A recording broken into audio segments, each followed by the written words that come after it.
എൻ്റെ ദൈവമായ യഹോവേ, നിന്നെ ഞാൻ ശരണം പ്രാപിക്കുന്നു. എന്നെ വേട്ടയാടുന്ന എല്ലാവരുടെയും കയ്യിൽ നിന്ന് എന്നെ രക്ഷിച്ച് വിടുവിക്കണമേ. അവൻ സിംഹമെന്ന പോലെ എന്നെ കീറിക്കളയരുതേ. വിടുവിപ്പാൻ ആരുമില്ലാതിരിക്കുമ്പോൾ എന്നെ ചീന്തിക്കളയരുതേ. എൻ്റെ ദൈവമായ യഹോവേ, ഞാൻ ഇത് ചെയ്തിട്ടുണ്ടെങ്കിൽ, എൻ്റെ പക്കൽ നീതികേടുണ്ടെങ്കിൽ, എനിക്ക് ബന്ധുവായിരുന്നവനോട് ഞാൻ ദോഷം ചെയ്തിട്ടുണ്ടെങ്കിൽ, ഹേതു കൂടാതെ എനിക്ക് വൈരിയായിരിക്കുന്നവനെ ഞാൻ വിടുവിച്ചുവല്ലോ. ശത്രു എൻ്റെ പ്രാണനെ പിന്തുടർന്ന് പിടിക്കട്ടെ.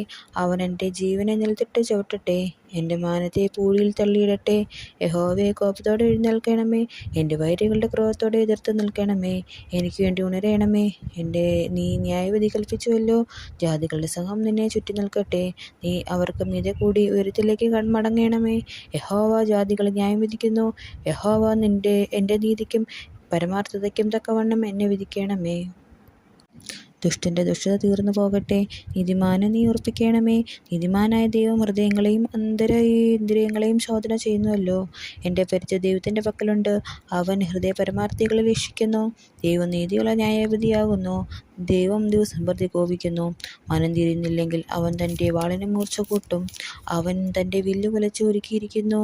അവൻ മരണാസ്ത്രങ്ങളെ അവൻ്റെ നേരെ തൊടുത്തു. തൻ്റെ ശരങ്ങൾ തീയമ്പുകളാക്കി തീർത്തിരിക്കുന്നു. ഇതാ അവന് നീതികേടിനെ നോവ് കിട്ടുന്നു. അവൻ കഷ്ടത ഗർഭം ധരിച്ച് വചനെ പ്രസവിക്കുന്നു. അവനൊരു കുഴി കുഴിച്ചുണ്ടാക്കി കുഴിച്ച കുഴിയിൽ താൻ തന്നെ വീണു. അവൻ്റെ വേണ്ടാദാനം അവൻ്റെ തലയിലേക്ക് തിരിയും. അവൻ്റെ ബലാത്കാരം അവൻ്റെ നെറുകയിൽ തന്നെ വീഴും. ഞാൻ യഹോവയെ അവൻ്റെ നീതിക്ക് തക്കവണ്ണം സ്തുതിക്കും. അത്യുന്നതനായ യഹോവയുടെ നാമത്തിന് സ്തോത്രം പാടും.